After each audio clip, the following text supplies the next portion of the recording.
Fala, pessoas! Eu recebi uma perguntinha que foi essa, e essa perguntinha me deixou mas muito excitado. Eu fico muito feliz por falar de geografia quando vocês querem saber algo. Então, você está com uma dúvida, você quer saber alguma coisa? Manda uma pergunta aí que eu vou tentar ajudar da melhor maneira possível. Essa perguntinha fez o tema da nossa aula ser conceitos de hidrografia. Vem comigo então. Toda vez que eu falo de bacia hidrográfica, eu estou falando de uma área física na qual eu tenho um rio principal e os seus afluentes. Tá, Júlio, mas o que determina um rio ser principal ou afluente? Rio principal é aquele que ele consegue trazer os outros rios até ele. E ele normalmente dá o nome de uma bacia hidrográfica? Sim. Então, por exemplo, qual é o rio principal da bacia amazônica? Rio Amazonas. Qual é o rio principal da bacia do Paraná? Rio Paraná. Qual é o rio principal da bacia de São Francisco? Rio São Francisco. E aí, pessoas, nós temos conceitos importantes. Então, vamos lá. Essa é a bacia do Rio Júlio. A área aqui drenada pela bacia ocupa essa área aqui, beleza? Onde esse rio nasce? Esse rio nasce nessas montanhas aqui. Portanto, essa área é chamada de nascente. Você está observando que o Rio Júlio ele vem aqui, ó, e ele deságua no mar. Onde um rio termina, portanto, é chamado de foz. Ah, Júlio, eu sei que tem vários tipos de foz. Já vamos falar dos tipos, tá? Aguenta aí. Outra questão importante. Eu estou vendo também que tem rios que acabam vindo para o Rio Júlio. Portanto, esse rio é um afluente. Ah, Júlio, eu estou vendo que tem um outro rio aqui que deságua no afluente para desaguar no rio principal. Exato.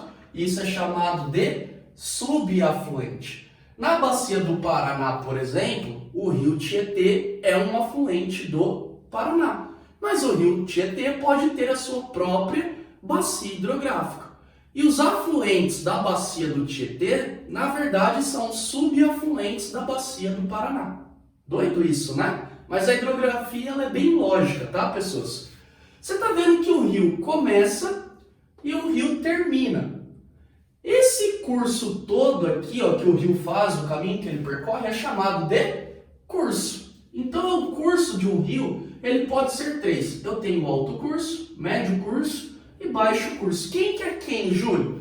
Pessoas, rio é preguiçoso. Rio sempre desce. Portanto, aonde que o rio nasce é a parte mais elevada. Portanto, é o alto curso.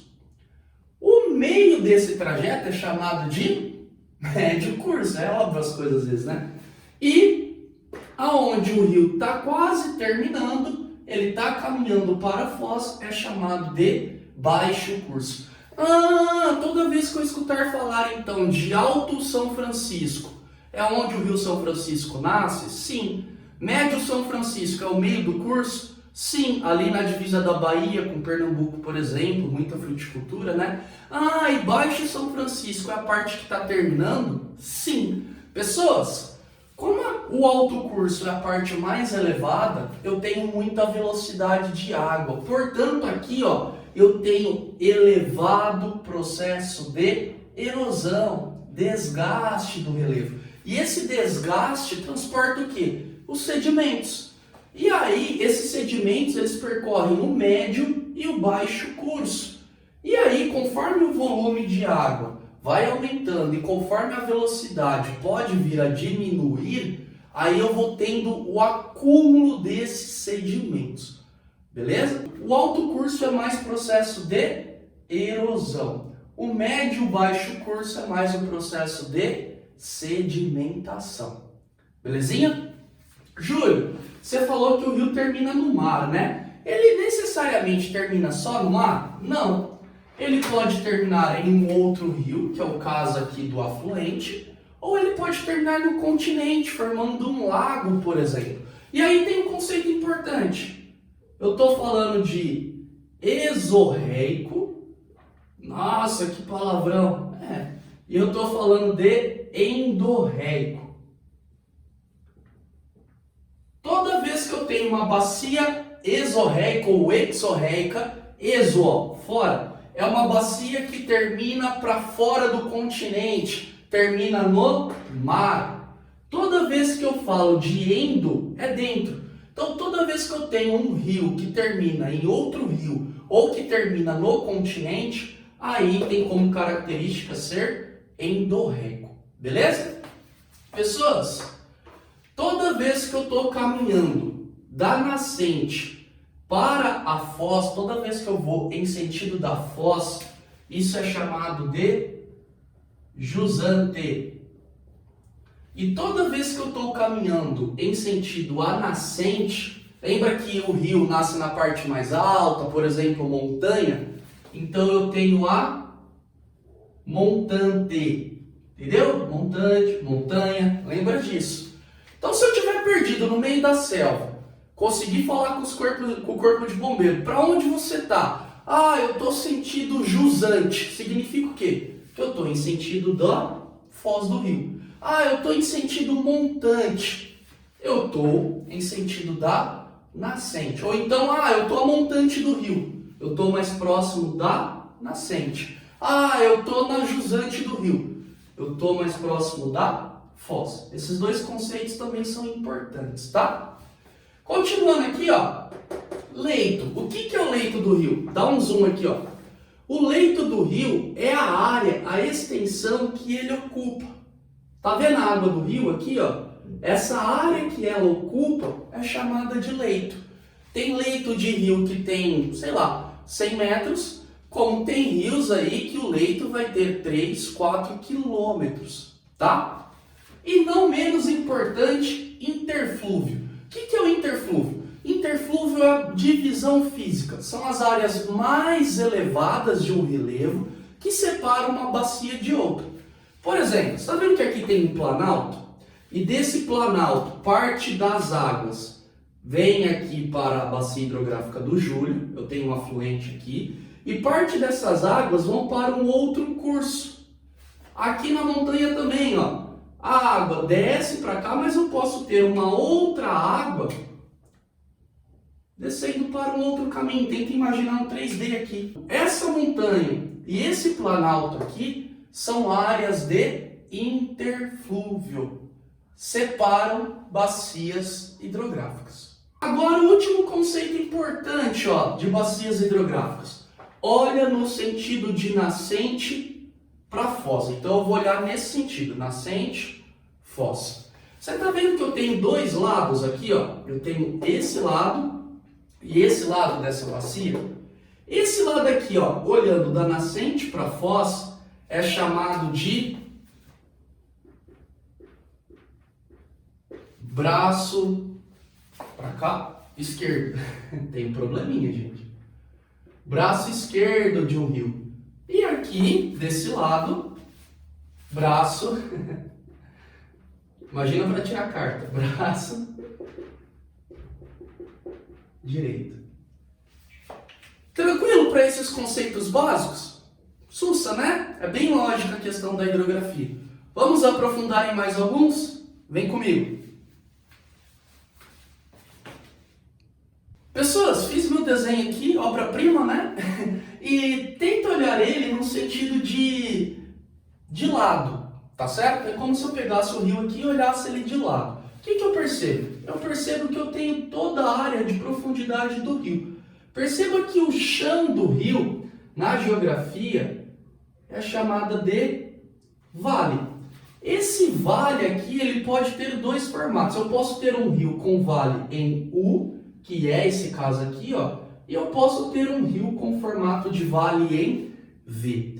A parte mais profunda desse vale, como se fosse o assoalho do rio, é chamado de talveg.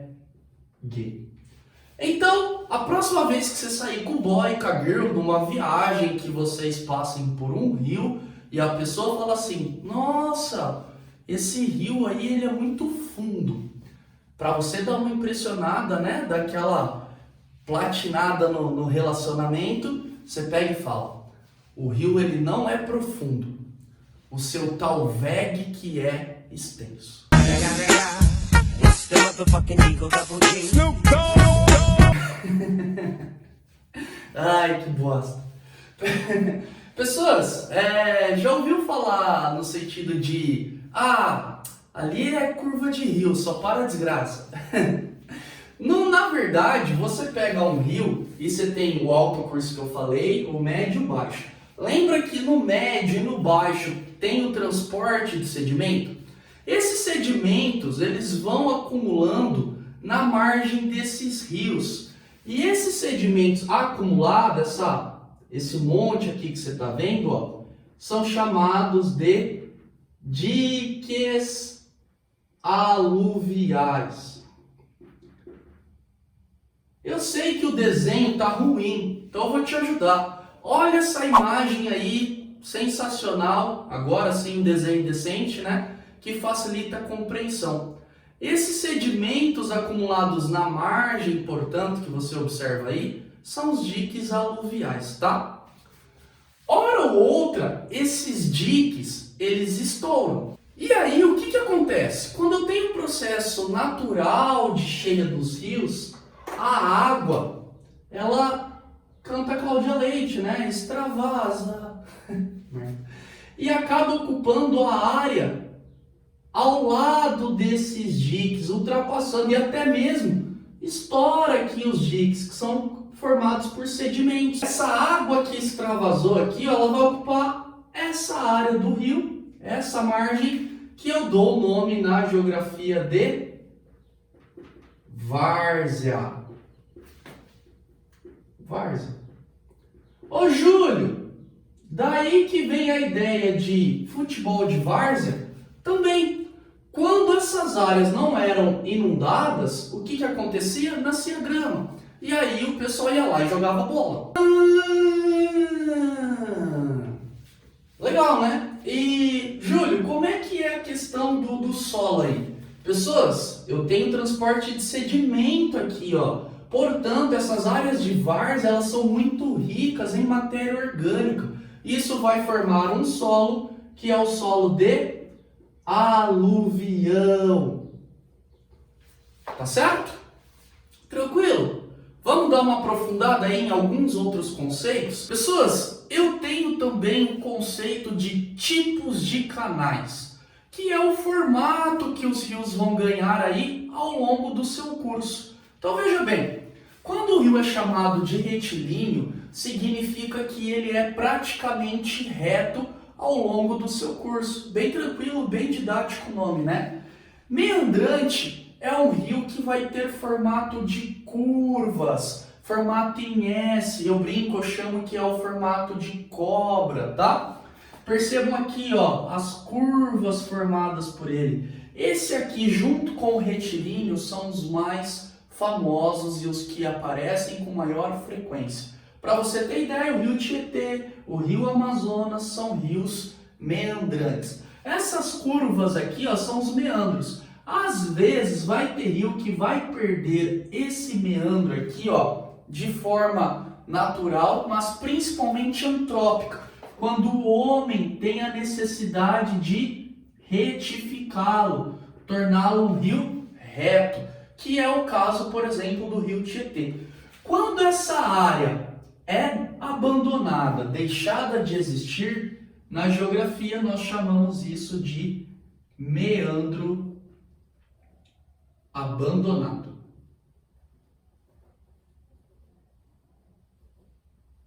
Beleza? Outro nome de tipos de canais são os entrelaçados. Aqui o nome já fala, né? São rios que se entrelaçam, rios que se cruzam. Belezinha? E talvez esse seja o mais diferente que você tenha visto aqui, que é o rio anastomosado. Rios anastomosados são rios que vão sofrer ramificações e depois vão sofrer reencontros.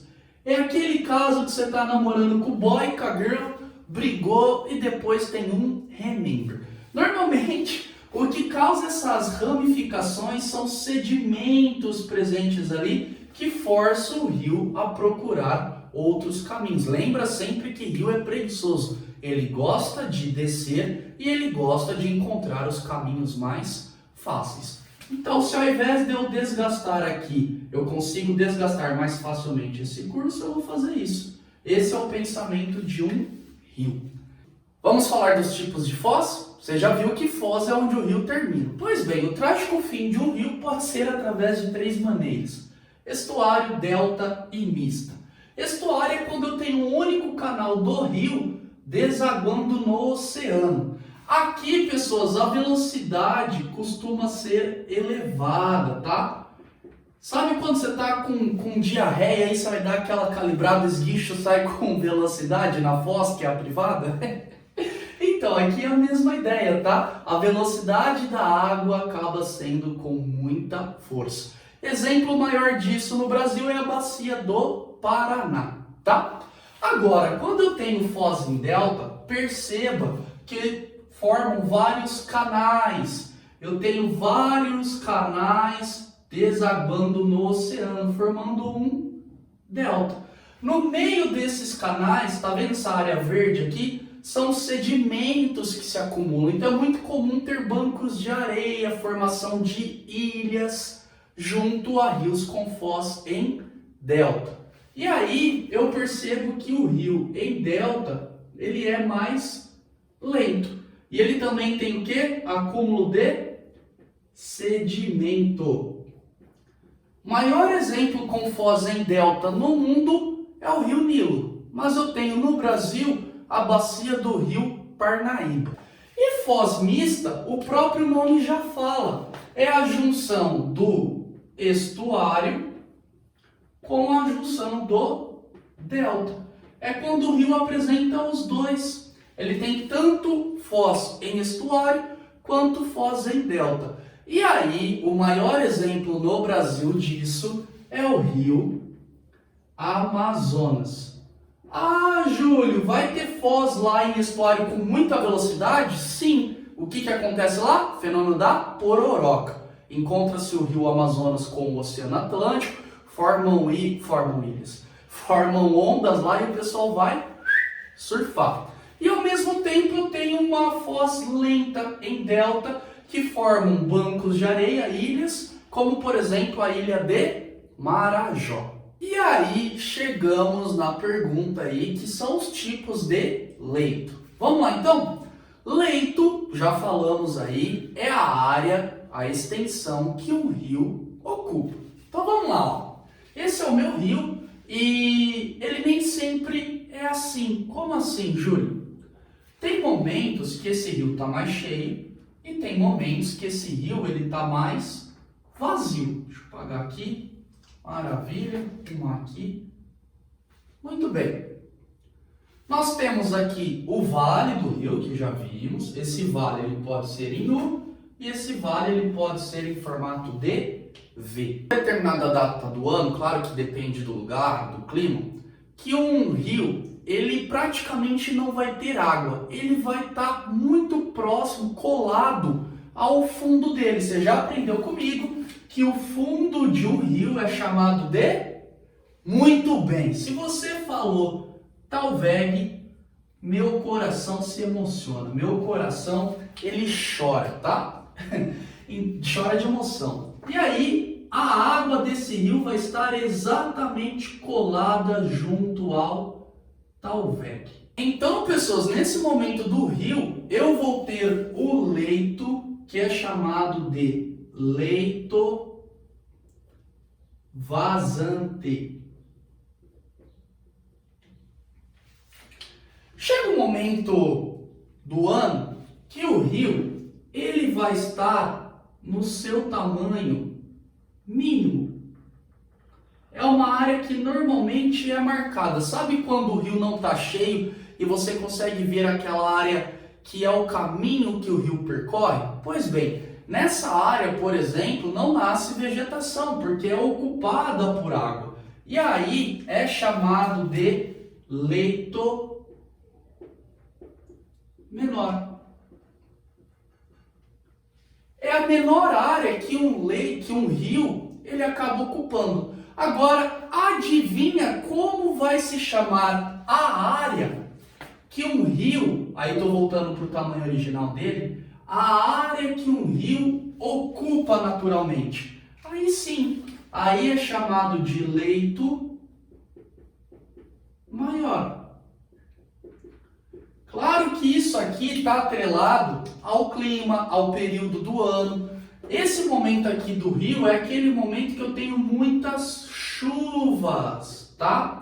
É o período que eu tenho maior abastecimento daquele indivíduo. São esses 3 tipos, Júlio? Não, tem mais um que ocorre dentro das cheias. É como se fosse o período da cheia dentro da cheia. E aí, esse rio, ele acaba tendo um processo de inundação, ocupando uma área que ele naturalmente não ocupa. Perceba que é um momento excepcional. E aí nós temos o que é chamado de leito excepcional. São esses os 4 tipos de leitos de um rio que a gente pode ter aí, podemos observar, enfim. Pessoas, a informação foi útil para você? Colaborou? Então, me segue aí, dá uma moral, curte, comenta, compartilha, se inscreve no canal, beleza? Tamo junto, até a próxima, tchau, tchau.